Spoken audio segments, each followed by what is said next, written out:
I stood and watched the coffin being lowered into the ground. I could hear the quiet noise of traffic and muffled conversations in the background as friends and family left my wife's grave. My children, Alexander, 21, and Chelsea, 20, stood on either side of me. We hugged each other and processed the grief. I could feel them shaking as they quietly cried with me. Unfortunately, their grief was much greater than mine. I knew I should be more upset about Joan's death, but in some twisted way, I was glad it had turned out this way. At least this way I was spared the pain and suffering of divorce and the financial turmoil it would have entailed. Divorce, you ask? Well, yes. You see, the night she died in a traffic accident, I found out I was married to a lying, cheating whore. I sighed and remembered again the happiness of our early years and how my marriage had spiraled out of control over the past 2 years. Joan and I dated all through my last year of high school and my first year of college. We developed a relationship. In our first semester of college, we almost lost our scholarships because we were so accepting of hanging out. Sure, we had to live in the dorms, but we still found a way to be together almost every night. It seemed like the right time for Joan to go back to college never came. Finally, when Alexander was a freshman and Chelsea was a senior in high school, Joan went back to college. She treated it like a duck to water. As if she had never dropped out, she dove headfirst into her classes and unfortunately decided to experience the whole college experience. She made friends who were a little younger than her, right up to the age of our kids. If they were good people, she accepted them into her circle of friends. As she became more and more immersed in the social life of college, she began to change. She was no longer my loving stay-at-home wife. She started treating me with disdain and getting upset when I complained about her spending a lot of time out of the house in the evenings. She started coming home later and later, was drunk many times, and her clothes were disheveled. Joan became aloof and resented social outings with our friends or my work. Of course, she had a reason for coming home late on non-holiday nights and also on those nights when she had classes. According to her, she had to study at the library, she had a night class, and afterwards she and her friends would go to a local hangout to discuss the class. She needed to relax, etc. I guess I was like most cuckolds. I just didn't notice the signs of a cheating slut. All I knew for sure was that our life went downhill about a year after she went back to college. She always had an excuse. Too tired, headache, had to get up early the next day, and so on. I had fun with her once a week if I was lucky, and then it was like it was just a favor she was doing me. Literally, my world came crashing down on Thursday night. Joan had an evening class that was supposed to end around 9:20 p.m. Given the distance we lived from the university and the traffic, she had to be home no later than 10:15 p.m. I finally gave in and went to bed without her at 11:30. Of course, I was angry. She promised me that she would stop going out with her friends, that she would come home earlier. Che. The doorbell woke me up at 1:20 a.m. No sooner had I gotten to the door than someone started pounding on it. Okay, okay, I yelled, grabbed my pants, turned on the bedroom light, and stumbled my way to the front room. Who's there? I asked. Finally, I got to the door and swung it open. I was furious, expecting to find that my drunken wife wanted in and couldn't get the key into the lock. I stopped in shock when I saw a police officer standing on the porch of my house. I looked further through the open door and saw a black and white car sitting in my driveway. The officer flinched, then asked, Mr. Rowland? Yes. Your wife is Joan Rowland? When I nodded my head in agreement, the officer continued. Mr. Rowland, I'm afraid I have some bad news for you.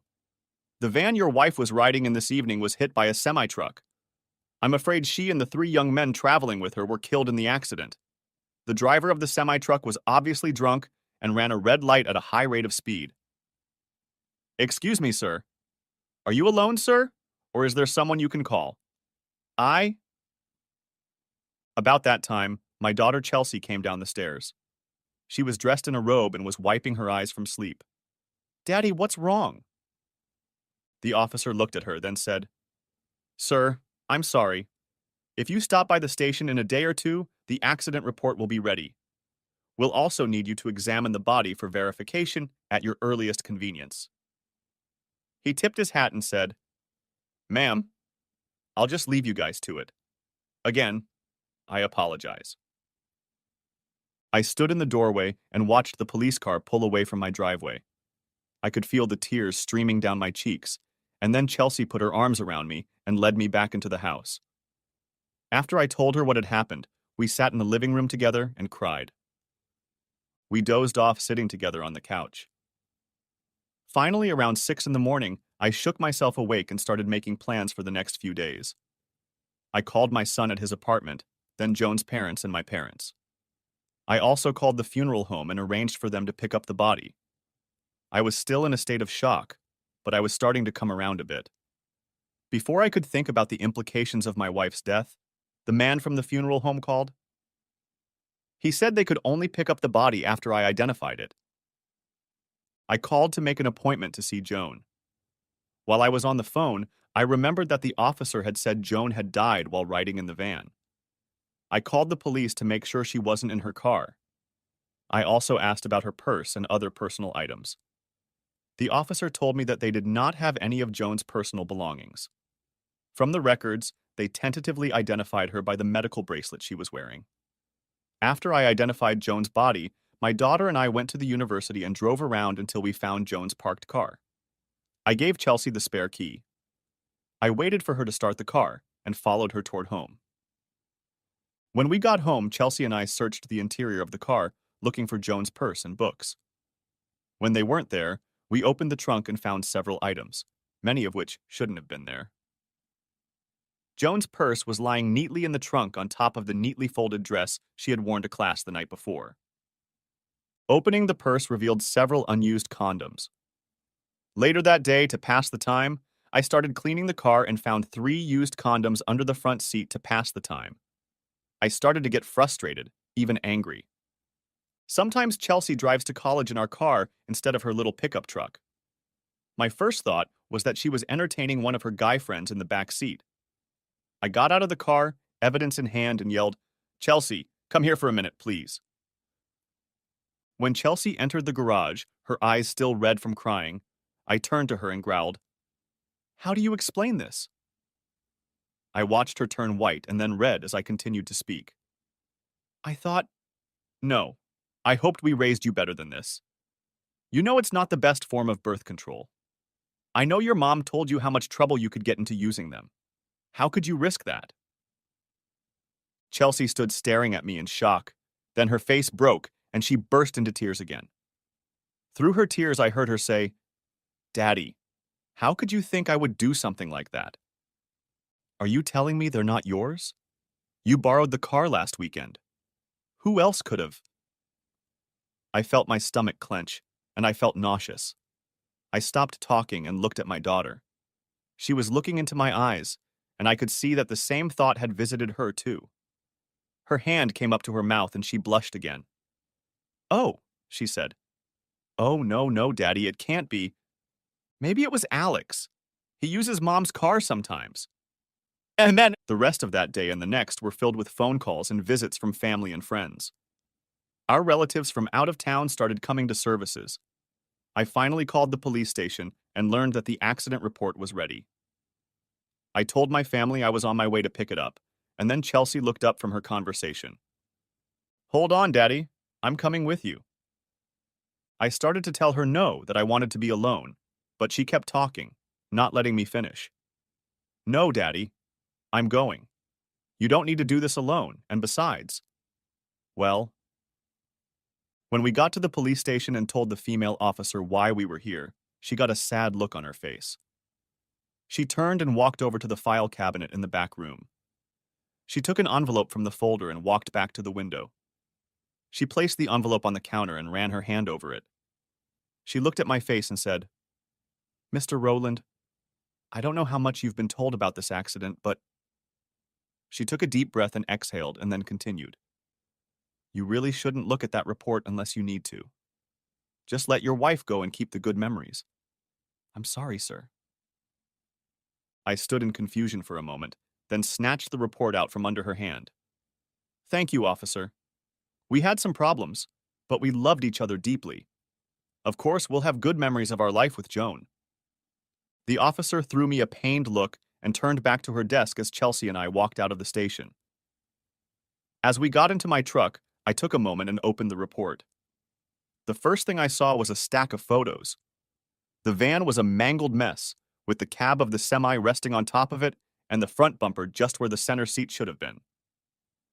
I shifted my gaze to the next photo and took a breath. My stomach clenched, and I let out a deep sob. Chelsea turned to me and asked, "Daddy, what happened?" I shook my head and tried to stuff the pictures back into the envelope. I was crying so hard it was hard to breathe. I felt my stomach cramp up and began to feel my breakfast trying to rise. I dropped the envelope and just had time to open the door before my stomach started emptying into the parking lot. "Oh no," I heard Chelsea moan. I finished vomiting and wiped my mouth with the back of my palm. I turned back to the truck in time to catch my daughter when she hugged me and started crying. Now we knew why Joan's dress was folded up in the trunk of her car. The pictures in the newspaper had the whole sordid story written all over it. We finally decided that she kept the clothes in the trunk in case she got dirty or something. Now I knew the truth. She was dirty, but not in the way I had assumed. There was no sign of foul play. Joan appeared to have voluntarily entered the van with the men. At first, the police suggested that Joan might have been forced into the van. But the investigation found several witnesses who saw her leave with the three young men. Apparently, they left the classroom at recess in the middle of class. Our family was devastated first by Joan's death, and now even more so by her promiscuous behavior. I knew she was unhappy with her life, but I had no idea that she had become a whore. When I thought about her behavior, I became fearful for my own health. I didn't know how long she had been sleeping around, and I was afraid she might have given me some kind of disease. I made a note to get checked for STDs immediately. Fortunately, I didn't have to worry about my job. I owned a small construction company, so I didn't have to worry much about work. I had a good management structure, and my friends at work helped me get the job done right and on time. Within a few weeks, I was a mess. I was angry and lashing out at everyone. I was so angry at my wife and the three guys who were having fun with her that I would sometimes scream, wishing they were alive so I could hurt them more. Heck, one of them was only 19 years old. He was younger than our son. The others were in their early 20s. I wanted to hurt someone, but I couldn't do it because they were all dead.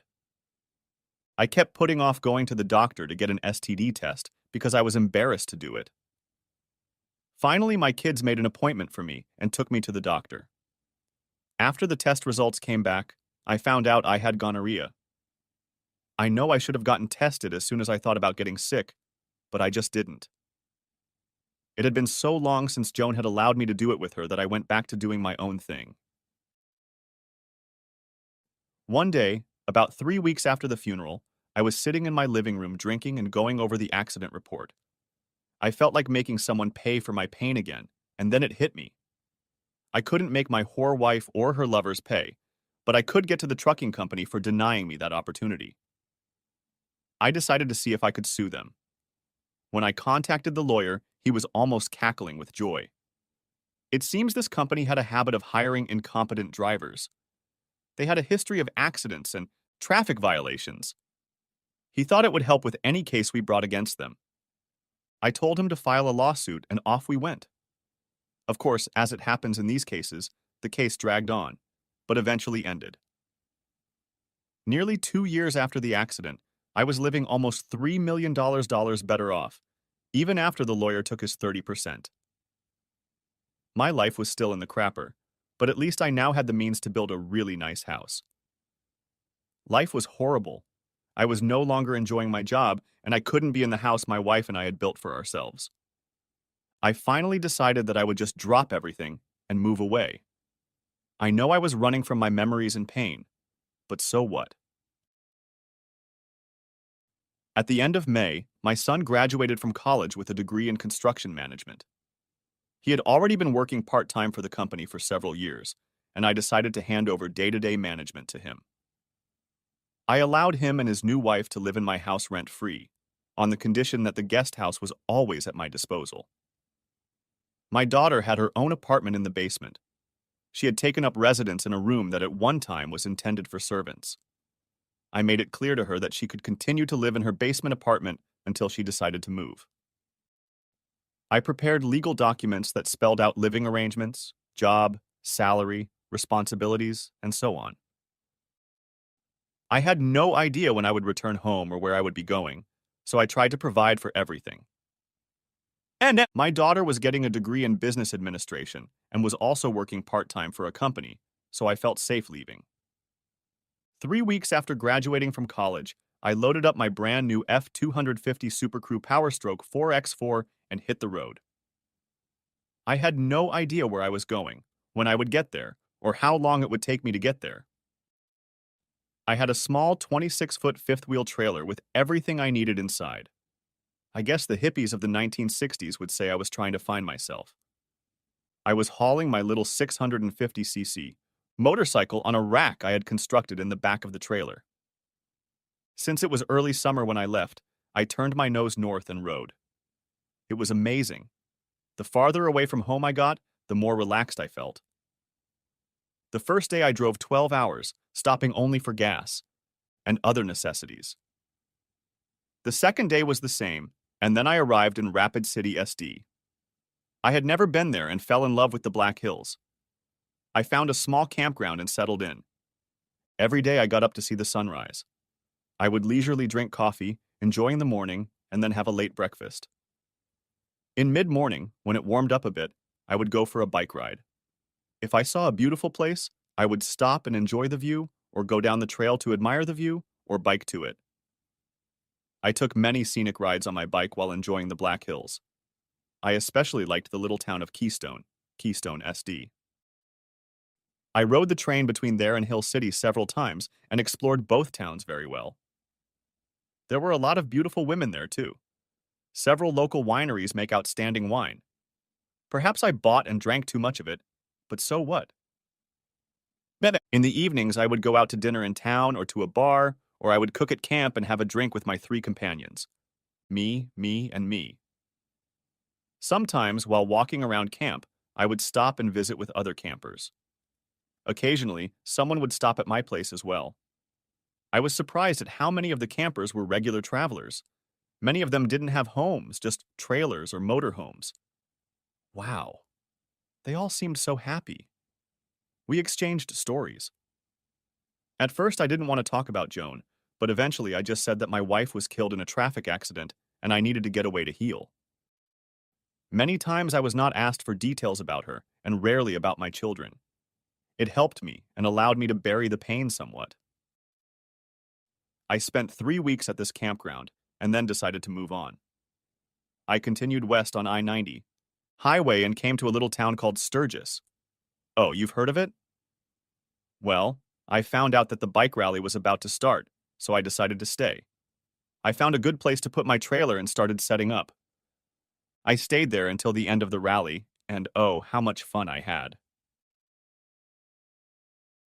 By the time the rally got into full swing, I had learned to wave off comments about the small size of my bike. Of course, I suppose my willingness to provide my new friends with beer and some lovely ladies with a bed to sleep in helped too. I had to leave to get a break from all the things I had time to do. I still wake up and dream about all those beautiful ladies who were strutting around the camp showing off their wares. Was I ashamed of my actions? Oh, hell no. I was no longer married, and as far as I knew, neither were the ladies I was sleeping with. I continued west on I-90 and fell in love with Montana too. I stayed several times in western Montana, again meeting wonderful people at the campgrounds. One campground in particular was particularly memorable. It was near the small town of Rock Springs, located a little east of Missoula. There was a testicle festival going on there. There were cowboys, cowgirls, bikers and their bitches, and regular people like me.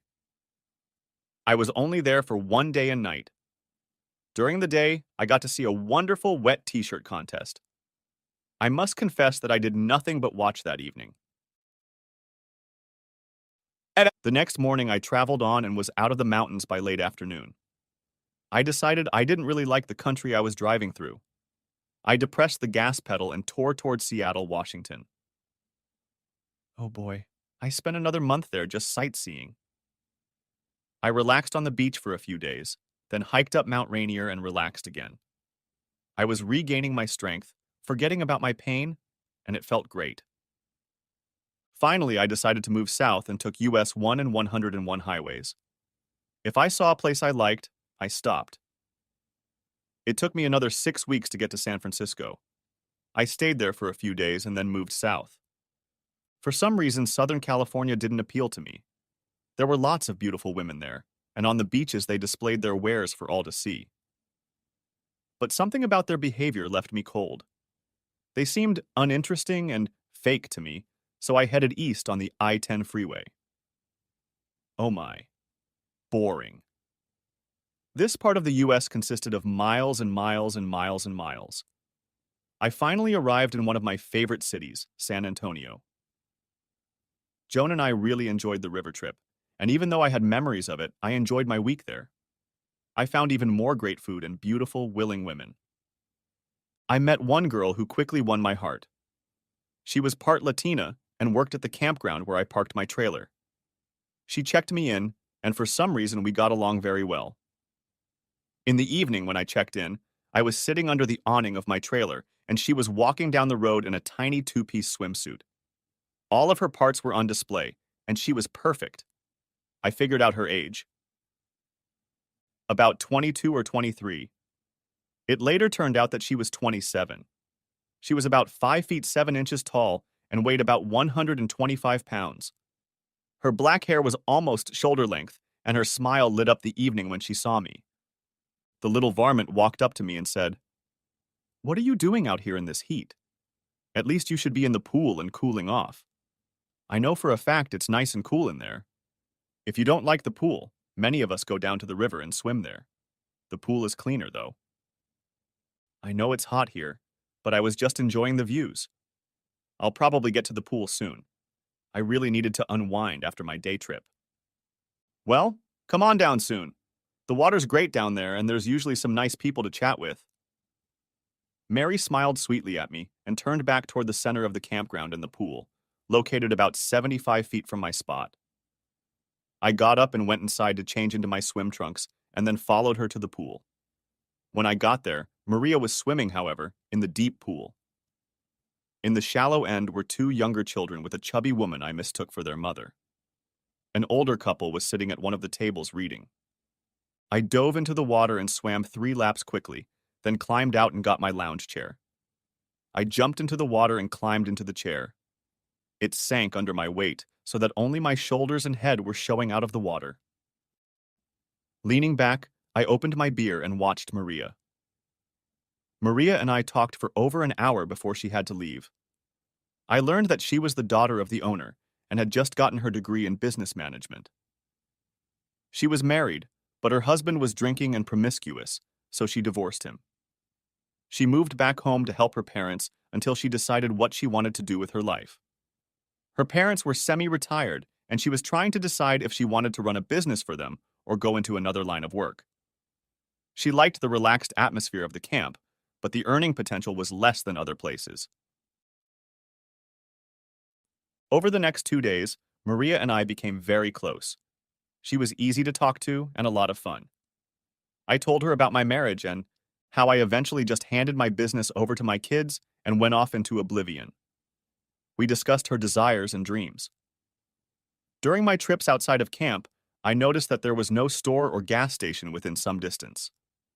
Besides the camp, which was large, there were several houses nearby. I suggested that she and her parents open a small store that would sell fuel. Mary became excited about the idea, and we discussed feasibility studies, research to see if the idea was viable. That evening when we left the pool, Maria followed me to my trailer. I don't know when we did it, but on the way back to my place we held hands. Maria looked up at me and pulled closer to me. We stopped outside my door, and she turned to face me. In a daze, I followed this beautiful creature into my house. Maria slammed the door behind us, and I don't know how it happened either. but we got busy. I woke up the next morning at the crack of dawn. I grabbed my shaving kit, towel, and bathing suit, and then left. I was only gone about 10 minutes, but when I came out of the restroom, I met Maria's father. He looked concerned and stopped me. Steve, have you seen Maria? She was going to the pool last night, but she never came home. That doesn't sound like her. Her mother and I are worried something's happened to her. Oh, shit, I thought. I just stood there staring at him for a minute. What could I say to this concerned father? I knew how I would feel if one of my kids, even as old as he was when I left home, didn't come home or called to say he was gone. I heard my trailer door close behind me and saw Maria's father's face when he saw her. His gaze moved to her, then to my face. I felt myself blush. Maria walked over to me and put her arm around my waist. Daddy, I'm sorry I bothered you. I wasn't going out all night. Steve and I just fell asleep and I didn't get a chance to call or come home. I hugged Maria and said, Shit. That didn't go well. Maria, I'm really sorry. I don't know how to fix this. You really should have called him or gone home last night. Now I guess I better move on before things get worse. Do you think I should talk to him? No, Steve. This is my fault. I'll make it right. Please don't leave because of this. Please? Maria went to the camp office where her father had gone. I went back to my trailer and made coffee. I sat on my mat and watched the office. I could hear raised voices and I thought I could hear Maria crying. Finally, I couldn't stand it any longer and walked over to the office. I walked in and heard Maria and her parents talking in the back room. I walked around the counter and entered the small break room. All three family members looked up when I entered. Maria's father and mother stared at me as I entered. Maria looked guilty and chastised. Mr. Hardy, I owe you an apology. I had no right to. I know how I would feel if my daughter did something like that. I just didn't think, and I'm afraid I took advantage of it. I let my and Maria's friendship and need for companionship override my common sense and honor. Please don't be too hard on Maria. I paid for a week's stay here, but in light of this fiasco, I will be leaving as soon as I can today. Please forgive me for causing your family so much trouble. Maria is a beautiful girl, and you should be proud of her. Felicia gasped and pressed her hands to her face.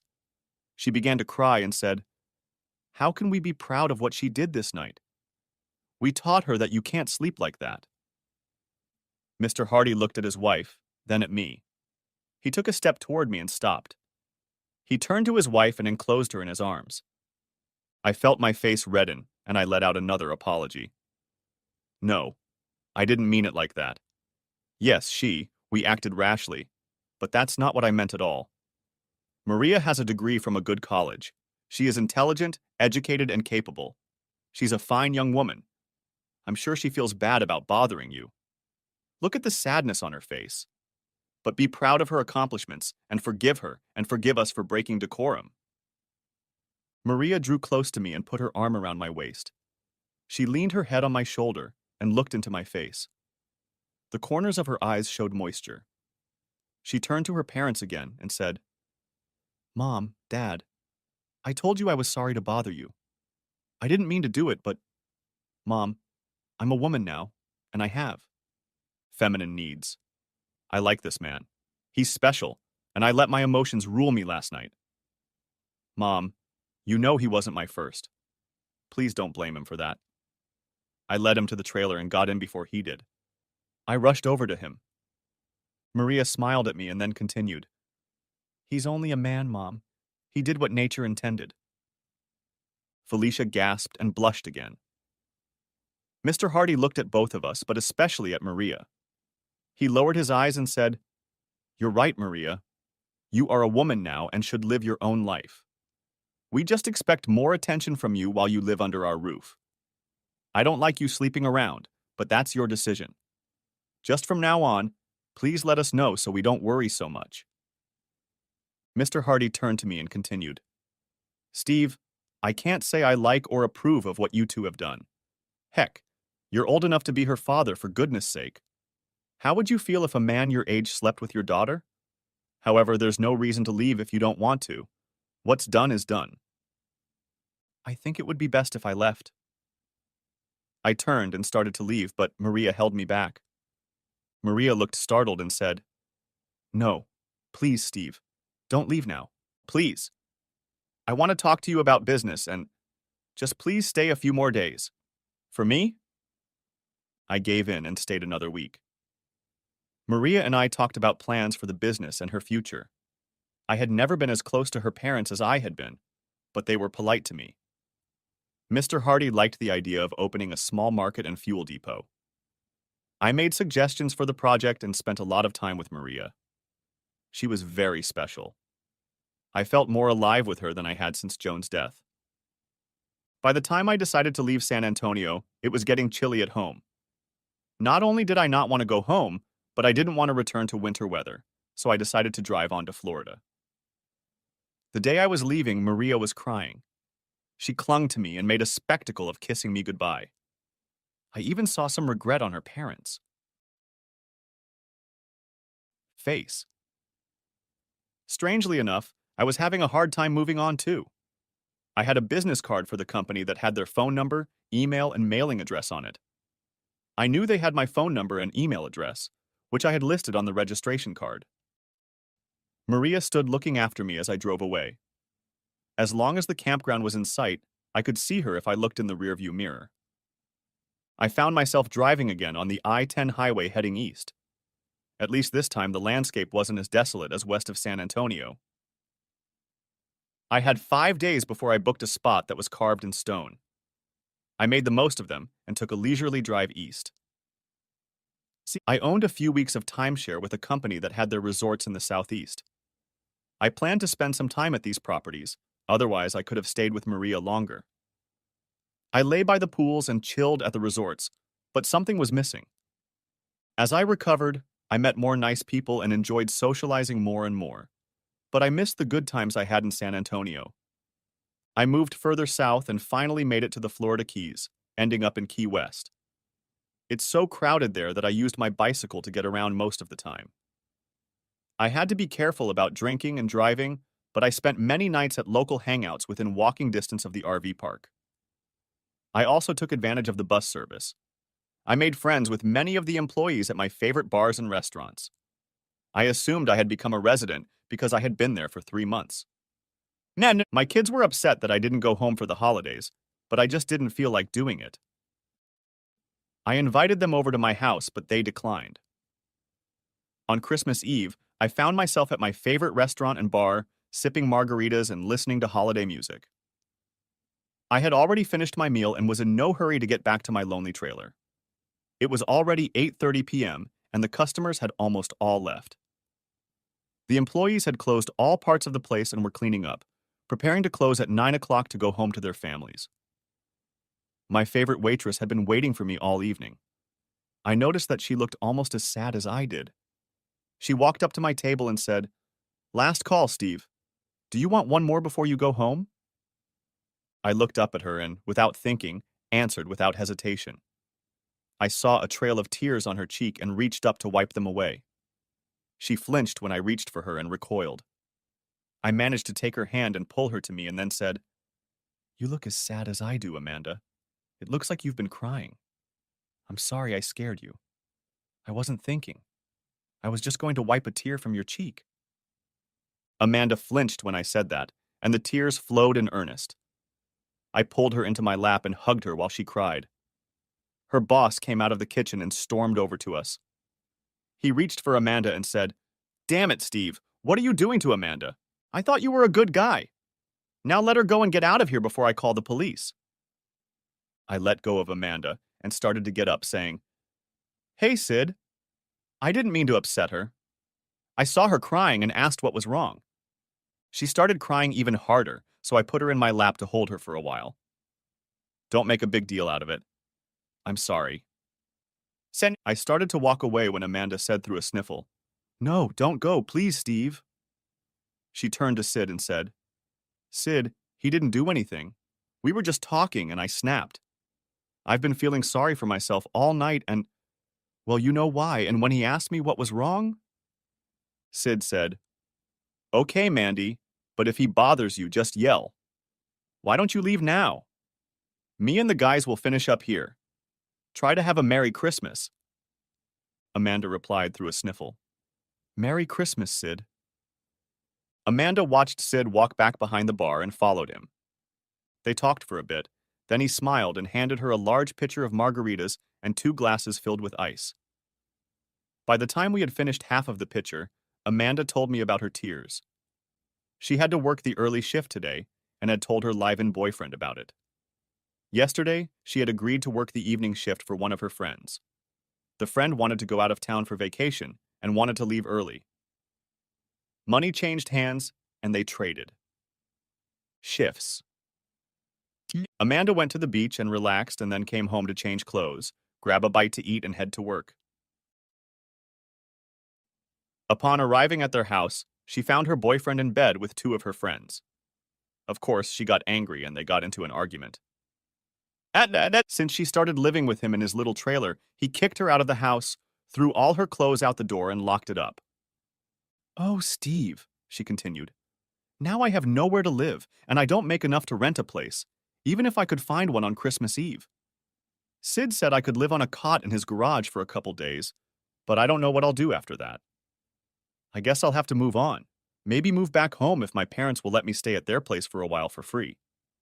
It's a hell of a thing, isn't it? A 33-year-old woman is running home to her mom because things didn't work out for her. I caught my asshole husband cheating, divorced him, and was left with nothing. Then found another asshole cheater as a boyfriend and got my ass kicked by him. Hell, every man I've found in my entire life has done bad things to me. I don't know why I even bother. I sat for a while thinking about Mandy and her problem. Finally, I sighed and said, Mandy, I don't have much room, but you can stay with me for a while. If you want, you can use the other bed in my trailer. It's not very big, but I think it'll be better than the cot in the garage. I laughed and continued. I think we have enough in common in what our comrades have been through to give each other support. Besides, you seem like a nice enough girl, and I'd hate to see you suffer even more than before because of what some asshole did to you. And believe me, I know how you feel. I had to talk some more and do some more coaxing, but that and another pitcher of Sid's really excellent margaritas convinced Amanda to come with me, at least for the holidays. As we left, you could still hear Sid fiddling around in the kitchen. Amanda let him know we were leaving, and we staggered outside and walked down the street to my trailer. I remember struggling to get the key into the lock, and Amanda giggled as she watched me. I finally opened the door and pointed to the couch, which turned into a spare bed. Here's your bed, Mandy. The showers and restroom are in that big building in the center of camp, or you can use my little unit if you don't mind being cramped.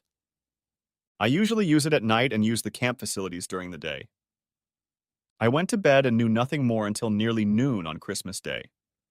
I probably would have slept on, but I was awakened by the damn phone ringing. I hesitated for a moment, then mumbled, L.O.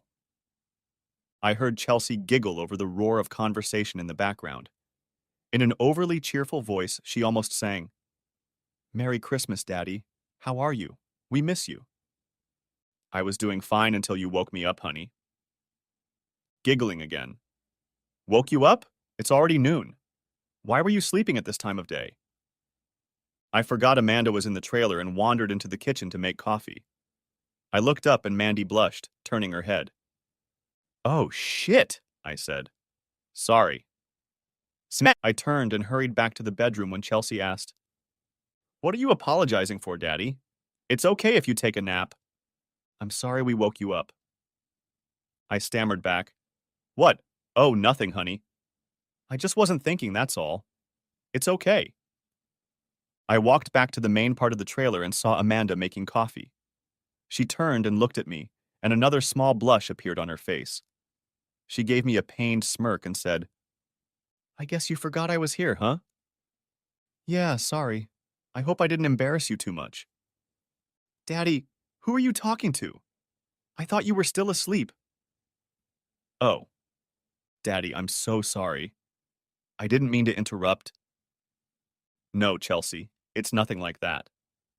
One of my friends got kicked out of the house and she slept in my other bed. I just forgot she was.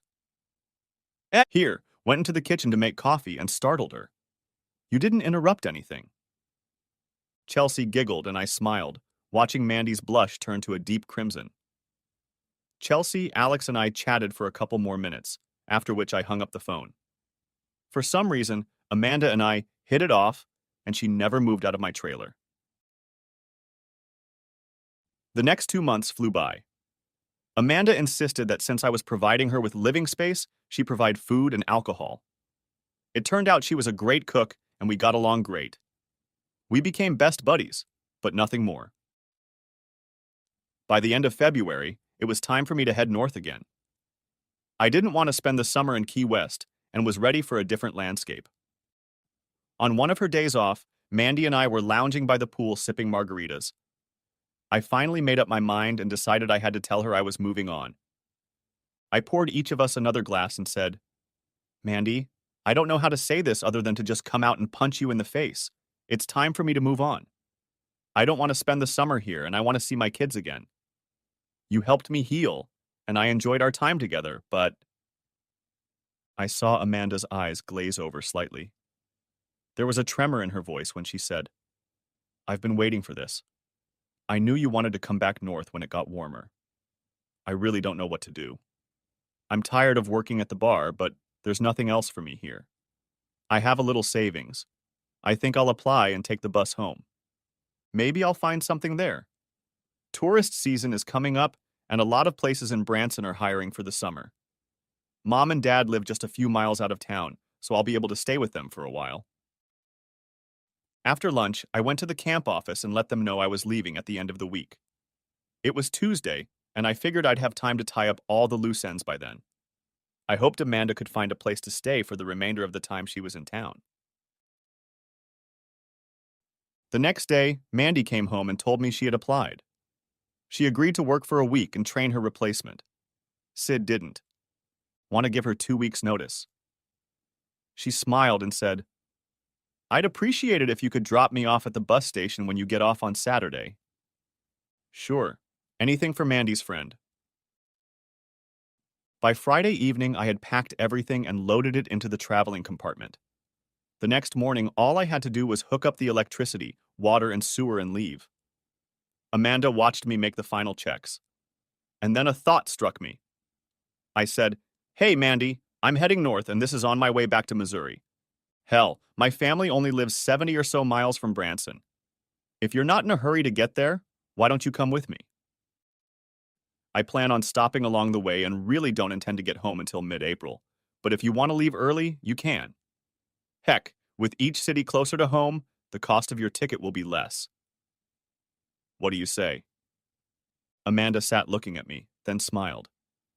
I say yes. Thank you. I'll enjoy traveling with you and it will save me some money. But I don't think I'll stay with you for the whole trip, because I'll need to find a job sooner. A lot of places start hiring in March. I decided to go to the west coast of Florida. When I got to Fort Myers, I stayed for a week, and Mandy and I enjoyed lying on the beach, swimming in the Gulf, and relaxing. She was very special. We seemed to know what the other was thinking, and we enjoyed doing almost the same things. One night we were at a little beach diner that served great shrimp. We each drank a couple pitchers of beer and ate a ton of shrimp. The younger crowd was the majority, and seemed to resent the few older people as they treated Mandy and me. A couple times, one or the other young man at the table next to us approached to ask Mandy to dance. She always politely declined, but as each one was refused, the anger built up. We overheard several comments about her being a tease and me being an old asshole. We decided to leave and took a bathroom break before doing so. As I came out of the restroom, I heard a commotion in the women's restroom. Mandy was nowhere to be seen. Then I heard her voice, No, asshole! Get your ass out of here and leave me alone. I told you I don't want to dance with you. Listen, sweetheart, you're a real woman and I want to dance with you. Now come on. When we're done dancing, if you still want to be with that old fart you're with now, you can find him again. We're on spring break and we're here to have fun, so let's get to it. The door to the women's restroom opened, and one of the punks who had been harassing Mandy came out of there, dragging a crying Amanda behind him. He saw me and smirked. Mandy looked at me fearfully. I didn't say anything. I took a half step toward the punk and kicked him. He let go of Amanda's hand and leaned forward. I quickly pulled Mandy towards the door. We were almost to it when one of the men at the table saw us. He stood up and said, "What the hell? I thought Joe went after that bitch."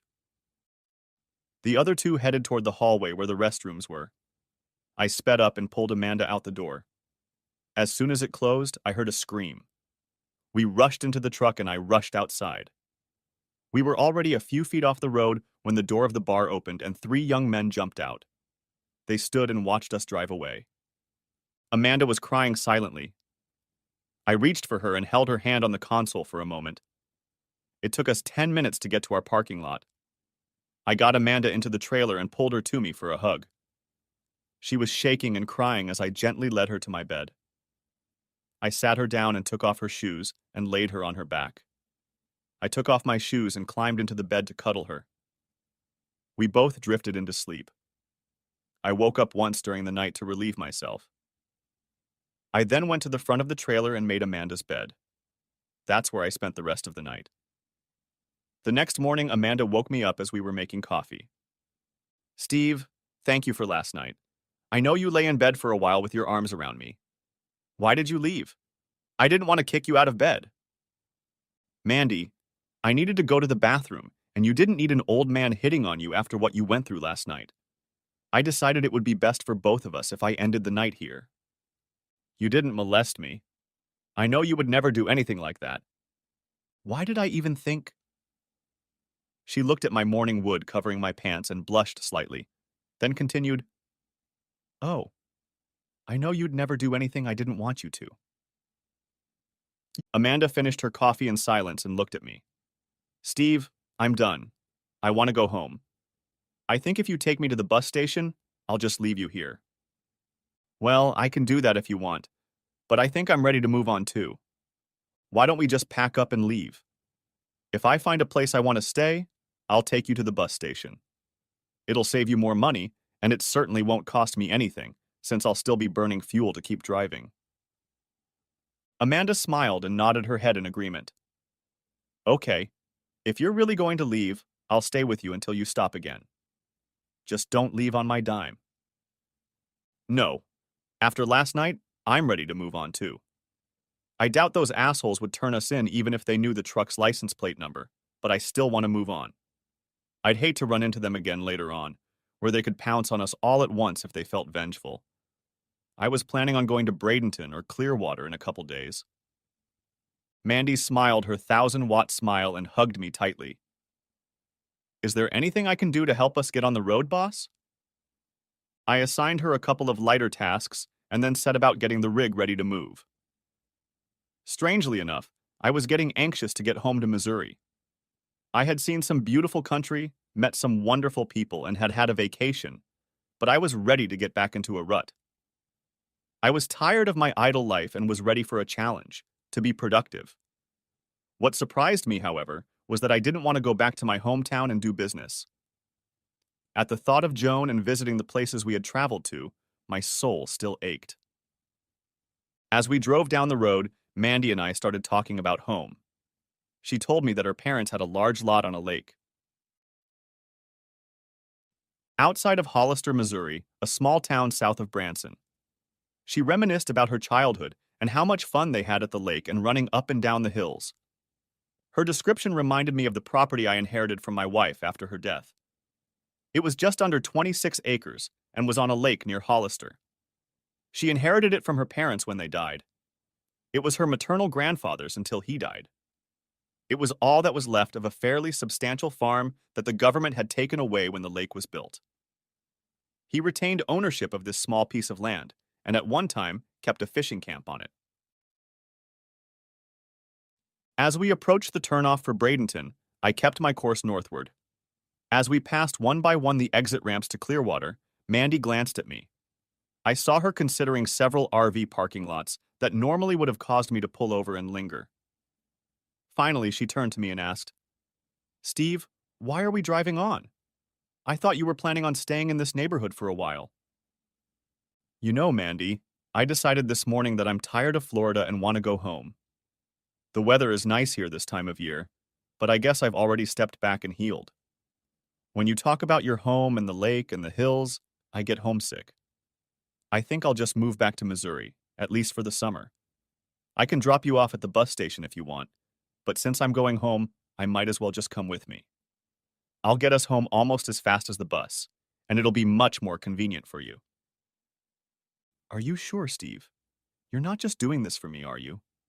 I wouldn't want you to. I appreciate all the help you've given me, and the trip in particular, but I don't want to ruin the trip for you. No. While you were talking, I remembered about a small piece of land that my wife and I, er, own, on a lake near Hollister. I haven't been there in years. My wife inherited it from her family, and I guess it's mine now. There used to be a fishing camp or resort there. I think I'll find it and see what it's all about. I might just bring my car there and stay for a while. I'm still not ready to go back to my old house and meet everyone.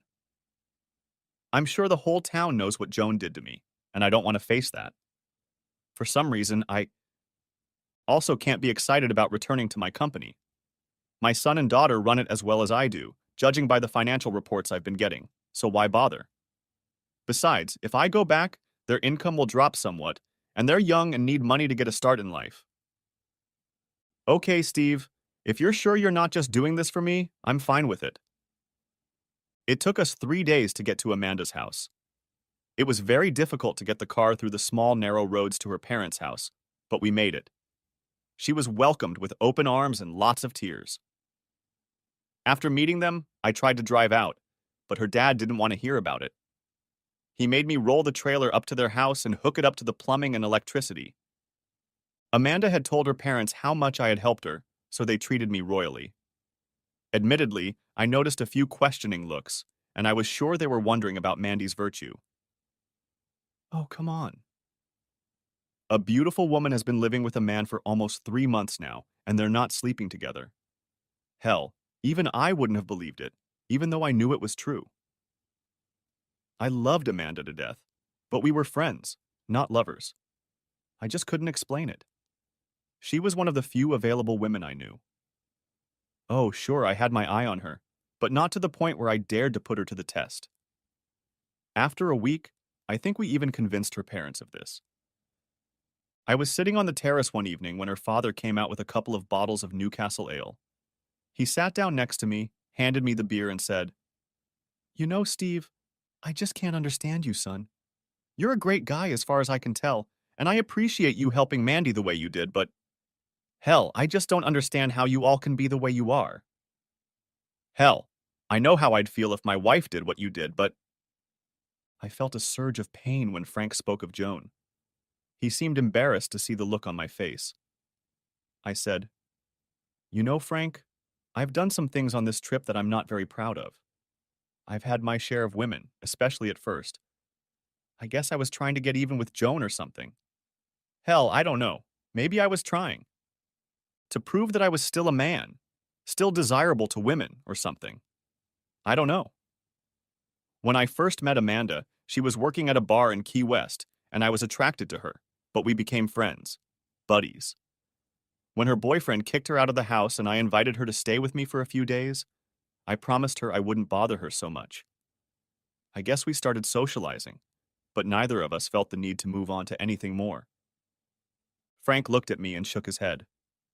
After that, we just sat and watched the sunset as night fell on those beautiful hills.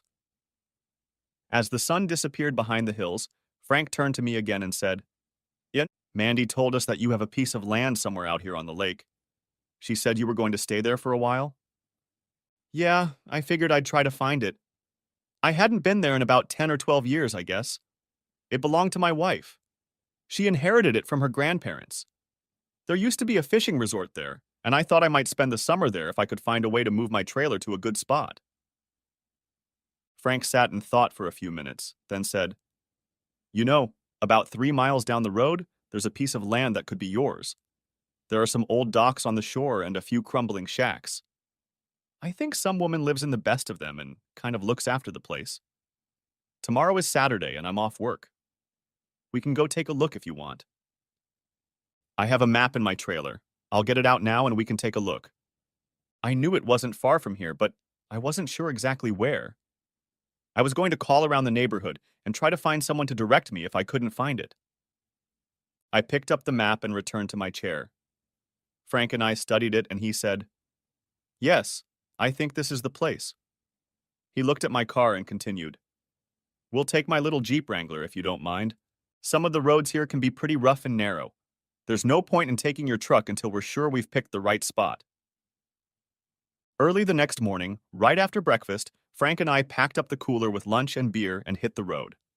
At the last minute, Amanda ran out and jumped into the Jeep with us. "Hey guys, I want to go too." I think we drove almost 7 miles down the road to get over the 3 miles that the crow flies, but we finally pulled up to a gate with a "no trespassing" sign. We were pretty sure this was the place, so I figured we'd just go inside.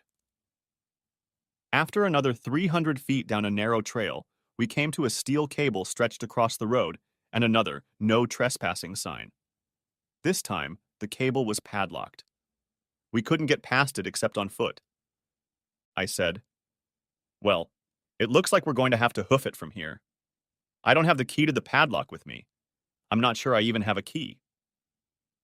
We had walked about a quarter mile when we turned a corner and saw the unkept grounds of a small resort and cabins. Only one of them looked livable, and it appeared to house an office and bait store. Behind the cabins, we could see a dilapidated dock, and beyond that, a beautiful lake. We were walking around looking around when a very upset woman came out of the shack. "What the hell are you all doing here?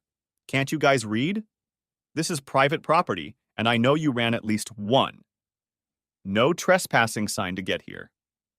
As she stepped closer, I saw that she had a small pistol tucked into the waistband of her pants. "I'm sorry to bother you, ma'am. We saw the signs, but unless I'm in the wrong place, this land belongs to me, so I'm not trespassing. I wanted to come down and look it over. If it's my land, I figured I could bring my trailer down here and spend some time there. This used to be Rory Fellow's place? If so, I inherited it when my wife Joan died. I'm Steve Rowland." The woman relaxed a little when I said that. She looked me over and said, "Yes, it was Rory's place, and I remember little Joan. I think you're okay, but you should have called me or someone else. I suppose you want me to move out, don't you?" I looked around the apartment and said, "No, that won't be necessary, unless you want to move out. From what I understand, for the right to live here, you were supposed to keep an eye on things. I can see that you've already done some things, but I wish more could be done. If you still want to live here, I can help you clean up. Look, mister, I have to work to eat. I do what I can here, but I need to work in town too to pay for food and other things." Hey, wait a minute. I didn't mean you don't do anything here, and I realize we don't pay you anything. All I said was that I could use your help to do more. If it's just the two of us working together, I want this place to look a little better, okay? Okay, but I don't like it when you talk like I'm not doing my job here, you know? Frank and I wandered around looking around the place, trying to decide where I could park my trailer. Mandy stayed behind to talk to... Hell, I didn't even remember her name. It wasn't long before Mandy caught up with us. She said, "I think Jolene is in a better mood now. I explained some things to her and she's calmed down a bit. You know, Steve, some of these hill people are very touchy. You'll learn, but you need to be a little careful in dealing with some of the folks around here until you get to know them better. You don't live far from here, but people in your part of the country behave a little differently than we do here. Of course, a lot of the people who work in Branson in the tourism industry have adapted a little bit, but even then, in their own land, they kind of go back to a different worldview." It was still late March, and cool weather was the norm. Starting the next morning, I began working on getting my car to camp. The drive down the state and county roads wasn't difficult, but I had to cut through some small trees and brush to get down the trail to the old resort. It took all day to do that. I bought a chainsaw to accomplish this task and decided to leave it at the resort. I knew I would need it again soon, and saw no point in lugging it back and forth with me. Jolene came out a couple times during the day to watch me work. When she saw me walking toward the cabin she was occupying, she came out onto the porch. "Hi, Jolene. Looks like I'm done for the day. Thought I'd leave the saw here if you have a safe place for it." "Yeah, I use the old shed for the tools I use here. That's also where I keep the mower. Let me grab my keys and I'll be right back." Back from the house, Jolene handed me the key and continued. "Here, Steve. It's an extra key for the lock. In case you lose it, I keep mine on a nail next to the front door, and the extra door key is hanging from the rafters of the second shack." As we entered the maintenance building, I looked around. All the equipment was old, but from the looks of it, Jolene had taken very good care of it. She noticed my look and said, "I know it's not fancy, but my man and I tried to keep everything old as best we could. A couple years ago, he died of a heart attack. Now it's just me. The kids are out of town. One is in Branson, and the other lives in Springfield with his wife. It is very lonely here, but I just can't leave. My husband's daddy was the caretaker here when old Mr. Fellows still lived here. When we got married, we lived in Hollister until we had to move here to care for him. When he died, we just stayed and did what we could." "That's wonderful, Jolene. I appreciate that. Before I go, I'll give you my cell phone number. I think you still have my address in case you need anything. I know we've had a few bills from you in the past that we needed to pay." "Okay. Well, I guess I'll wander around for a bit and then go back to my trailer. I think I'll try to bring it back tomorrow. I haven't decided where I'm going to put it permanently, but at least it'll be here, and I won't have to drive back and forth." The next morning I had to be careful, but I did get my trailer to the campground. I set it up near Jolene's cabin for a while so I could have water and electricity. I spent some time that morning looking around all the cabins in the area to find a more permanent parking spot. I finally found the perfect spot and got to work preparing it. It was at the far end of the open area and had a great view of the lake. I could see the sun rising in the east and setting in the west. I had afternoon and evening shade and decided I would catch the cool breezes off the lake. It seemed like I was clearing a spot for an old campground. I found a water pipe sticking out of the ground with a non-freezing faucet on the end. When I tried it, no water flowed. There was also a fallen power pole at the edge of the overgrown shrubbery plot. By mid-afternoon, I had driven my trailer to this spot and leveled it. I spent the rest of the day stacking and burning brush and debris. When Jolene got home from work, she walked part of the way to my trailer and stood looking around with her hands on her hips. I smiled and waved, walking over to her. "Steve, I see you found a nice place for your new home. You certainly made a difference in the place, too. I'm feeling a little lazy, though. You managed to get twice as much done in a day as I do." The next morning, I went to Branson and found an equipment and tool rental place. I rented a hoe and front-end loader and returned to my new home. I spent the rest of the day digging a new water line to the trailer and using the loader to push out and pile up small brush. When Jolene returned, she was once again standing and surveying the area.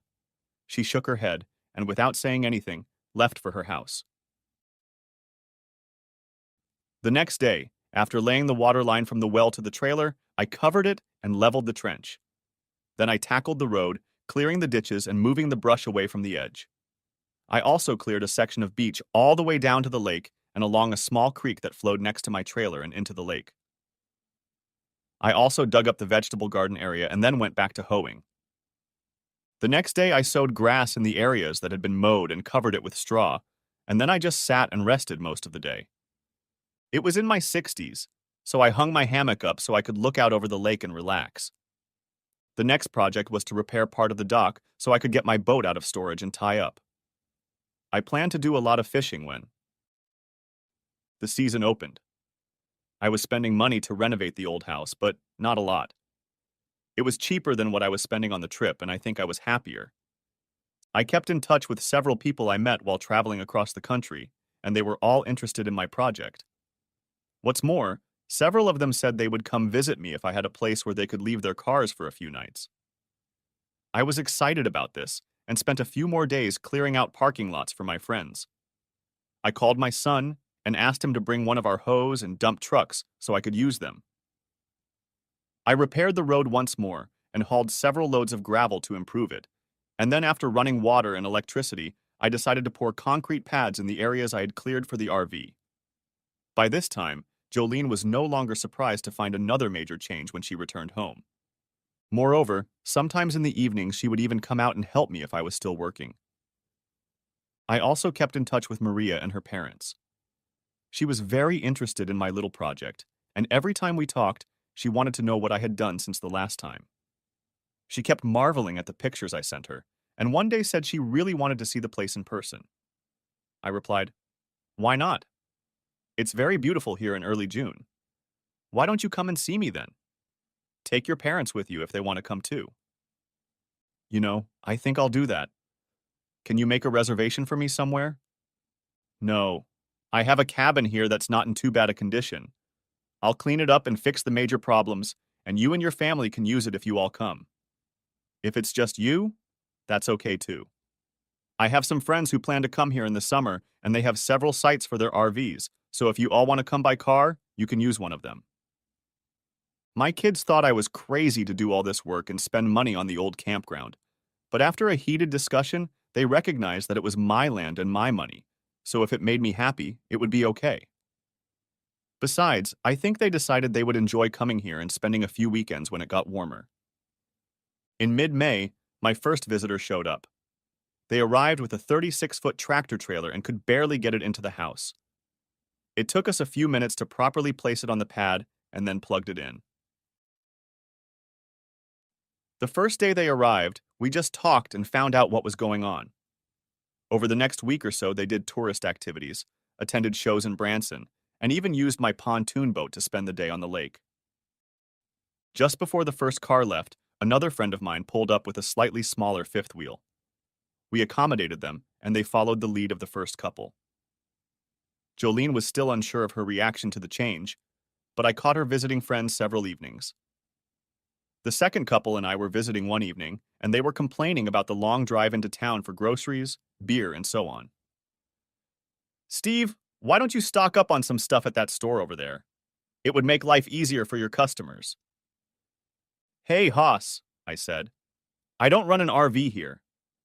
My family has owned this place for years, and I just poured some pads so my friends and family can park when they stop by." "What hell, Steve? You've got a gold mine here. I guess I thought you were going into business.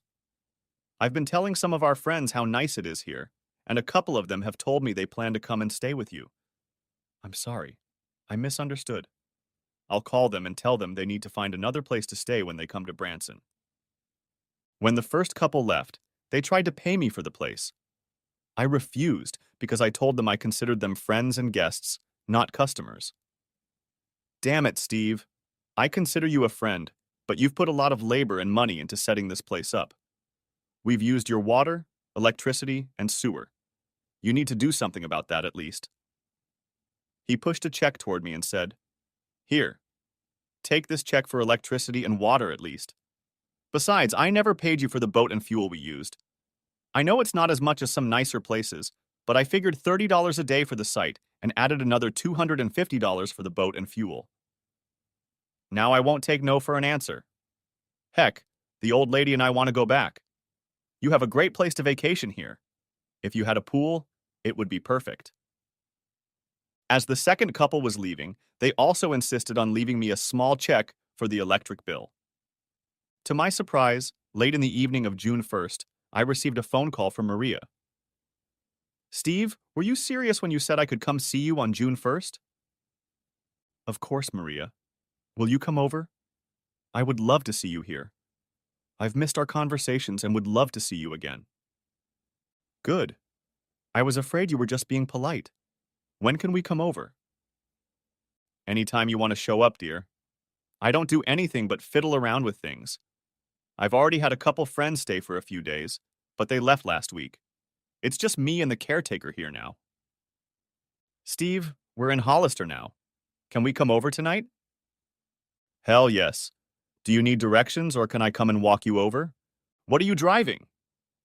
"We took Dad's motorhome. Is that okay?" Oh shit, honey, it's going to be crowded. The campground will handle it, but a couple turns in the road will be tough. The county road here is really narrow, too. Maria and her parents entered the address into their GPS, and before I could open the gate, they were already there. I looked up at the Class A motorhome and stared at them. Heck, I knew they were huge, but this one looked like a monster trying to roll into my little narrow driveway. I watched and watched as Phil, Maria's father, slowly made his way through my gate and started down the road. I walked ahead of him and watched. There was one steep turn that bothered me. When he got to it, he was halfway down and I had to stop him. His rear wheels were going off the road into a ditch, and it was deep enough that he would have gotten stuck if he had kept going. I walked up to the bus and made him back up. Fortunately, I still had a hoe and a couple pieces of gravel at camp. I drove to camp and brought several buckets of gravel to fill in the ditches on either side of the turn so he could drive into them and around the corner. In one place, I had to cut some tree limbs so he could drive under them. Jolene was standing in the yard with her mouth open when we came into her field of vision. She just stood there watching Phil put his car in the spot closest to mine and plugged in. When he came out to secure the fishing line, she came over to us and said, "I never thought I'd see something like this here in my life. You all must be crazy to bring that thing out here in the hills." I was still listening to Jolene when a small figure jumped down from the last step of the van, dodged Phil, and jumped into my arms. "Oh, Steve, it's so good to see you again. I've missed you so much." I looked at Phil and Felicia as she walked down the steps. My mouth was open and Phil was grinning. He shrugged and winked. Maria moved over to me and wrapped her arms around my waist. To say I was stunned was an understatement. I didn't know how to react, and I think Maria finally realized it. She pulled away from me a little and looked me in the face. "Steve, is something wrong?" "No. You just surprised me, that's all. It's good to see you all." At that moment, a small car pulled into the yard next to us. I looked back and smiled. Amanda jumped out of the car and jumped up to me. She wrapped her arms around me and kissed my cheek, then stepped back.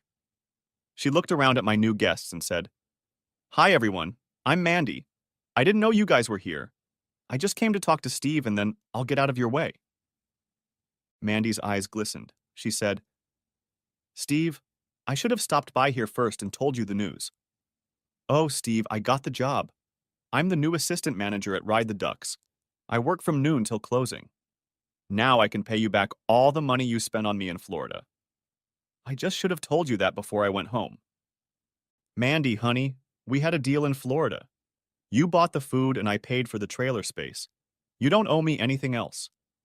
I'd still spend most of the money on the two of us if it was just me."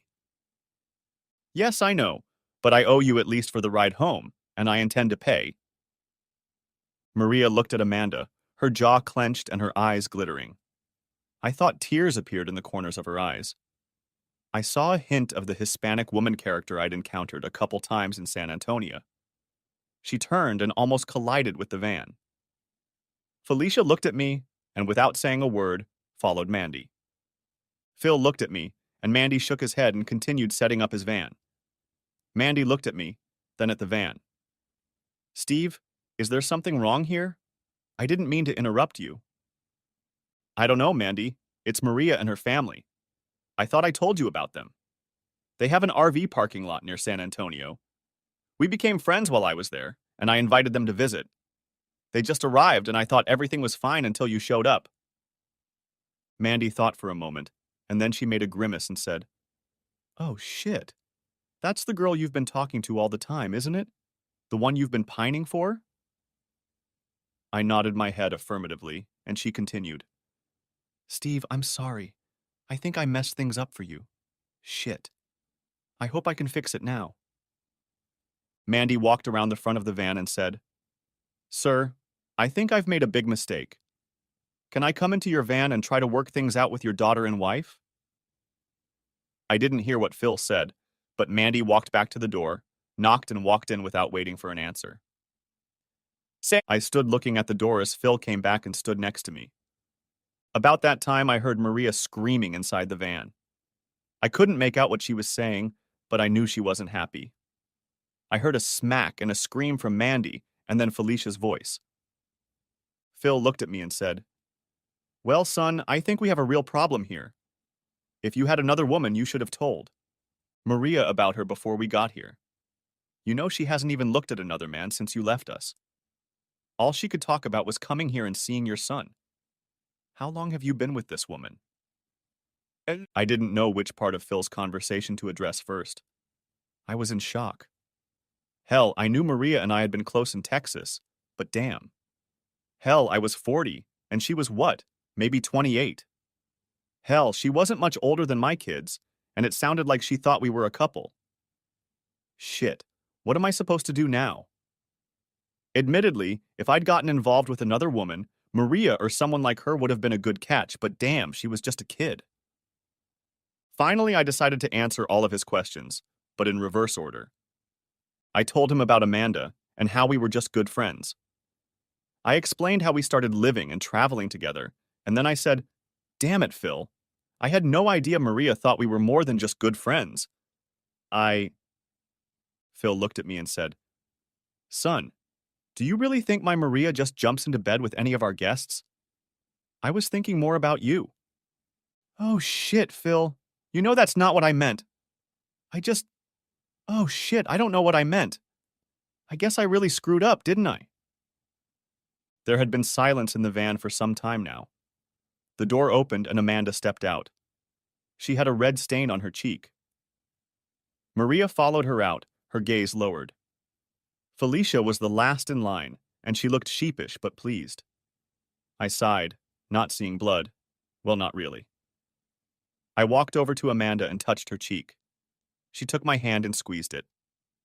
"It's okay, Steve. I think we've got it all sorted out. Now I need to get home. Will you walk me to my car?" Mandy pulled me away from the group. When we reached her car, she stood on tiptoe and kissed my cheek again, then whispered, "Steve, this woman loves you to death. If you have any brains at all, you'll cling to her and never let go. Now I have to go home and you need to talk to Maria." I hugged Mandy and closed her car door as she got in. I watched her drive away and then turned and walked back to the Hardys, who were standing outside their van looking at me. Maria looked guilty and looked at me with a look of fear on her face. I walked over to the group and took Maria's hands in mine. I squeezed them, then lifted her chin to look into her eyes. None of us said anything. I turned to her father and said, "Look, I hate to be a bad host, but could you and Felicia relax for a few minutes? I think I need to talk to Maria, please." Maria looked startled again. As we turned and started to leave, I noticed a slight wink in Phil's eyes. I wondered if he was that confident or not. Hell, even I didn't know what to say or do. Maria and I walked in silence. After a few steps, I felt her take my hand. I looked up at her from below and caught her gaze in my direction. I led her to the clearing I had opened. There, I set up my hammock and a couple chairs around the fire. The grotto was secluded. You couldn't see the RV park from it, but you could watch the lake and admire the sunset and sunrise. A short path led to a creek where I had a small swimming hole that I used when I wanted to snorkel. Instead of sitting down in the chairs, I stopped and turned to Maria. I gently pulled her into my arms. I kissed the top of her head, took a deep breath and said, "Maria, I guess I'm just an ignorant man here. I knew we were close and had a great time in San Antonio. I felt closer to you than any other woman I have found on this journey of mine. I think you were the one who helped me heal and get over the betrayal and death of my wife. You were my friend and my lover when I desperately needed both. I always looked forward to our conversations on the phone and was very excited and happy when you agreed to come to me. I took a deep breath and continued. I just never thought, hell, I have a son 6 years younger than you. I didn't realize how you felt about me." Maria began to cry and through her tears said, "Steve, how could you? Do you really think I jump into bed with every guy I meet at? Camp who is handsome and flirts with me? Do you think I'm some kind of puta slut? I thought you felt the same way I do. Your age means nothing to me. It doesn't." I don't care about the age of your kids. I care about you. When you left, I thought we had a deal. We agreed to keep in touch while you healed, and we agreed to see each other again. After I met you and we spent time together, I didn't see any other man that I had the slightest interest in. You showed me that a man can be gentle, loving, and caring and still be my hombre, all man. And now you're telling me you don't love me, that I was just a piece of ass? No. Maria, never. I. You are so much more than that to me. You're a wonderful, beautiful, intelligent woman. I think of you often and enjoy your company immensely. I just never realized that you might consider me more than just a good friend. If no, when I marry again, I'll consider myself unspeakably lucky to be able to marry someone like you. But not to me. Is that what you mean, Steve? Not to a kid like me? No, Maria. That's not what I'm saying. I need time for my tired old brain to think over this wonderful gift you're offering me. I think of you many times, even when we're not on the phone. Even when Amanda and I were living together, I thought of you. Did she tell you that we never had intimacy? Maria nodded her head, then smiled briefly and whispered, I'm not sure I believe her. She's a beautiful woman and a good person, I think.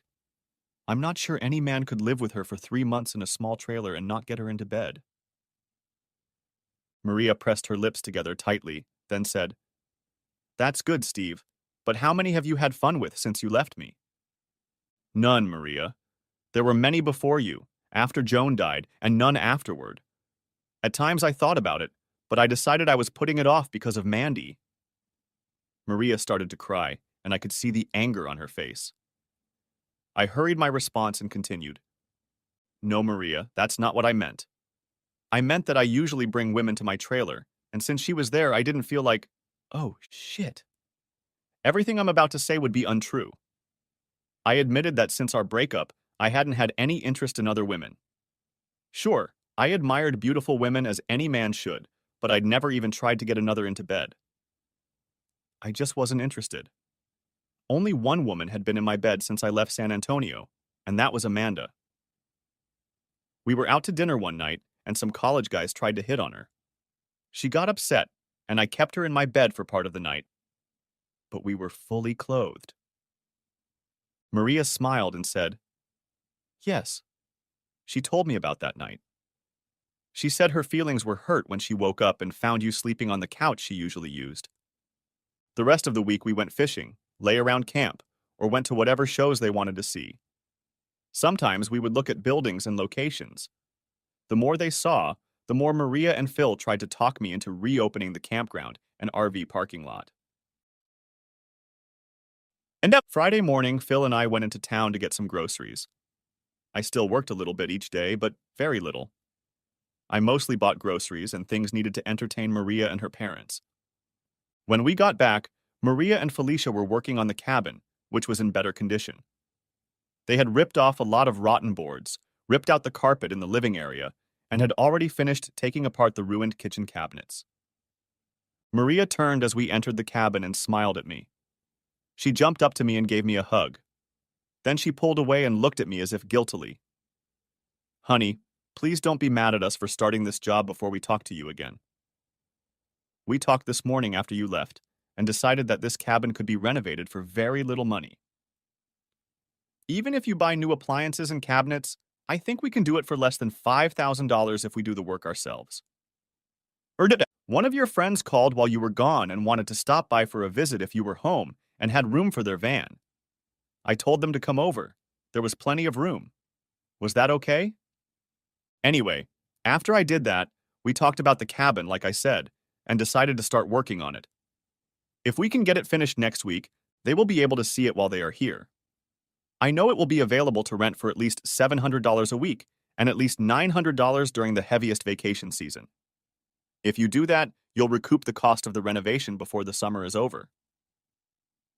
We can send them pictures of the cabin and the park itself so they can show them to others, and I know Mom and Dad will have pictures on display in their park when they get home.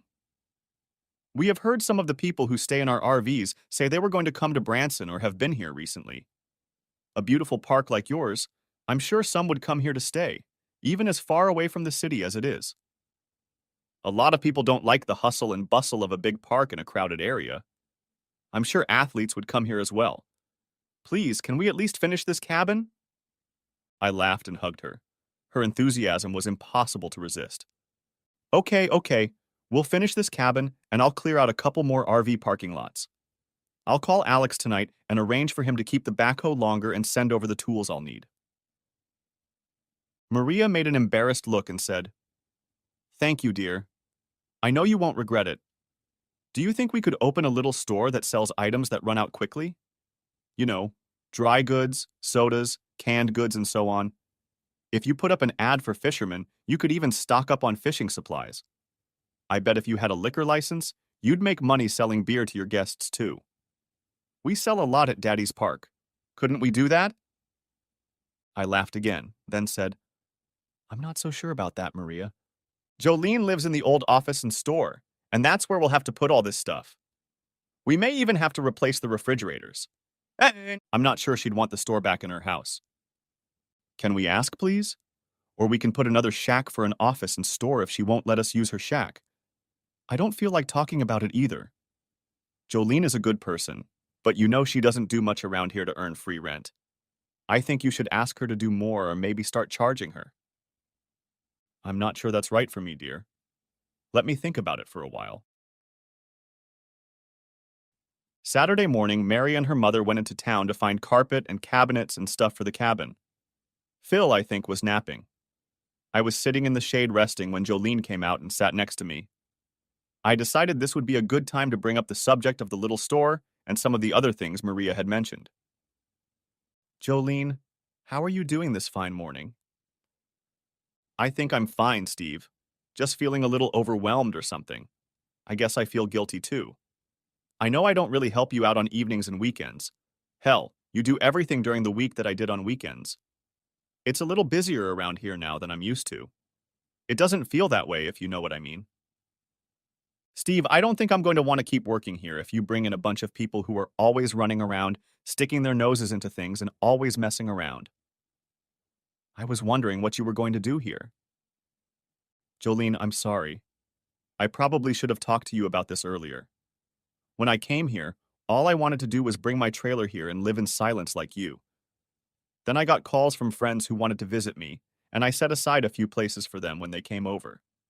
And now, hell, I don't know how to say this without it sounding bad, but I guess Maria and I. Jolene laughed and interjected into my conversation. She said, Yeah, I know about that. Yeah, a blind man could see what's going on in there. When are you going to make it permanent? I don't think this woman plans to come home when her parents leave. It's not right to keep her tied up without knowing how permanent she needs to be. But that's not what I mean. It looks like you're going to make a fleet of RVs here, and I don't want to live in one of them. Is that what you're doing, Steve? I wasn't planning on doing that, but I guess I'm kind of on board with it, Jolene. Maria's excited about it, and Phil and Felicia think it'll work. I really don't want to quit my job at my age, but I also don't want to go home and run a construction company again. I think I'll let Maria talk me into opening a small RV park and see what happens. Hell, she even wants to open a little grocery store with groceries, snacks, and beer to sell to our customers and the fishermen she thinks will use our marina. I was afraid that's exactly what was going to happen. Steve, you won't be upset if I find another place, more secluded, and move on? No, I understand. I can't say I want to put up with noisier people, but for Maria, I guess I'll have to. I have to admit that I've grown to love this girl, and if she wants an RV park, I'll let her have it. She grew up in a park like that, so I know she knows how to run it. Phil and Felicia were going to stay another 2 weeks. That would be long enough to help me fix up one cabin and do most of the hard work in the store and office. After Jolene left, Mary and I would remodel the living quarters in the office building and move in there. We had a large living room, kitchen dining room, and 2 bedrooms in the back of the office and small store. It was just enough for the 2 of us. I have to admit that I had plans to furnish things pretty fancy. I loved the comforts of home. When I traveled in an RV or went camping, it was different, and I put up with less luxury. But my house was my fortress, and I wanted it to be very comfortable. One day when we were in town doing some shopping before her parents left, I bought Maria an engagement ring.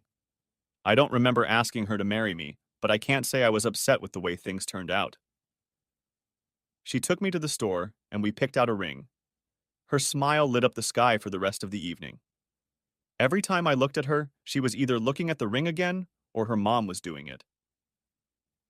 After the ladies admired the ring for a while, and we barbecued in my nook by the creek, Phil and Felicia disappeared. I opened the locker I kept in my grotto and pulled out a foam mattress and blanket from there. Maria and I sat and cuddled together, watching the sun set and nightfall. That's how we spent the night under the stars. The next morning, we put the mattress aside and walked to a small creek. About a half hour later, we were back in Phil and Felicia's van, holding hands. Phil was sitting in a chair under the awning drinking his morning coffee. Felicia was fiddling with the small gas grill and stove I had set up there for the convenience of the campers. Phil stood up and reached out to enclose his daughter in a hug. He hugged her and then said, "Honey, listening to you made me proud of my old heart. You have done what a good woman does to her man. If you take as good care of him as apparently he has taken care of you, you will have a wonderful life together. I just couldn't help but tease you both, and kind of wanted to thank you." Phil looked at Felicia and continued, "After listening to you two, Mom and I got a little excited too. It's been a while since I've worked so much at night." Felicia turned and looked at Phil, then said, "Well, you old prick, if you worked less outside and more when we go to bed, maybe something like this would happen more often." "I'm sorry, honey," Phil said. "I didn't realize I had neglected you. I'll be better from now on." Next chapter. We got our liquor license, bought new beer coolers and a few cold foods. Mostly I didn't buy anything to sell, so I wouldn't eat it myself if no one bought it. I kept 2 or 3 gallons of milk, some juice, and a couple cases of several varieties of soda. We also stocked up on candy, chips, and the like. Of course, we kept some groceries as well. I stocked up on vegetables, soups, flour, coffee, sugar, and other staples. We didn't have any fresh meat except for a couple packages of lunch meat. I had some eggs, bacon, sausage, and so on. I sold meat, but kept it frozen. That way, if it didn't sell, I could use it myself. Even without much advertising, we started getting calls and RVs started coming in. When I put up some signs and sent an ad to RV and camping magazines, business increased dramatically. Some of the late weekends in the summer, we were busy to the brim. I had to constantly restock the store, and we made a small profit there as well. Maria was happy, and when she was happy, she made sure I was very happy. Enough said. I decided that we would close the park at the end of September because most of the campers and fishermen had left by then. We spent a couple weeks cleaning up and fixing things, and then headed to San Antonio to see Maria's parents and get married. Everyone said the wedding was perfect. It probably was, but as you know, it's a women's business, so I take their word for it. I took Mariah to Florida for her honeymoon, after which we returned to San Antonio. We agreed that we would run her parents' RV park from November through February so they could travel. In March, we would return home and open our own RV park for the summer. Phil and Felicia would visit us for the summer, leaving their park in the hands of a fairly competent assistant. Business at their park in the summer was minimal, but they still spent most of the summer there to keep things running smoothly. In the winter, when we ran Phil and Felicia's RV park, I asked Amanda to serve as our park caretaker. She did minor cleaning, repairs, and made sure there was no vandalism. She lived in one of the cabins.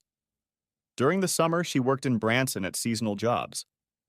After a year, I even hired her part-time on evenings and weekends during the summer. I allowed her to continue living in the cabin as part of her paycheck. In the second year of our marriage, Maria talked me into getting her pregnant. She said she would be happy with one child, but she desperately wanted one of my babies. We had a son, whom we named Stephen Philip Rowland. From the beginning, Maria was very different from Joan. I had no idea what a difference a marriage based on love and respect could bring. Joan and I married because we had to, and I think she resented that all her life. I suspect we wouldn't have gotten married if she hadn't gotten pregnant. But Maria? I know I would die if she died or left me, but her leaving or cheating is one thing I don't have to worry about. Looking back, I don't think I have ever received this level of love or respect from Joan. She was never as content with our lives as Maria was with hers. I hated what Joan did to us, but now I realize what she may have been looking for. I know it sounds corny, but Maria and I are one. Where one goes, the other goes. We work in full view of each other most of the day and never tire of each other's presence. Joan and I have never been so close. I knew then, and I see now, that we both almost looked for opportunities to be away from each other. Even when we were home with each other, we were rarely in the same place together. Don't get me wrong. We run errands or go shopping in town without each other, but that's about it. We don't run around at night without each other. We don't have boys or girls' nights out, etc. People who do that don't have a marriage. They just live together. Amanda has finally found the perfect man. I'd like to think that Maria and I helped her do that. One of my friends from home lost his wife to a major illness. We invited him to stay at the cabin a few times to help him forget. After about a year, we noticed that when he was there, Amanda never strayed far from him. They got closer and closer, and finally it happened. One Sunday morning, Amanda came to our house radiant. She showed us her new engagement ring. Amanda still helps out at the RV park, and she and Wally live in the cabin we let her have. Wally got a maintenance job at Silver Dollar City. Amanda quit her job in the city. She is now a housewife and mother when she is not helping us run the park. I added a room to the cabin where Wally and Amanda live for their child. After my wife's betrayal and death, it took traveling across the country for me to move on with my life. At first, I thought I could never get over the betrayal and the pain she caused me. Now I can safely say that I have moved past it and am living a much happier and more peaceful life than I ever thought possible 5 years ago when the shit came crashing down on me that horrible night. I thank my Spanish angel for her love and guidance as I continue my journey through life. The end. Thanks for watching. I hope you enjoyed it. So subscribe to my channel and watch the next video.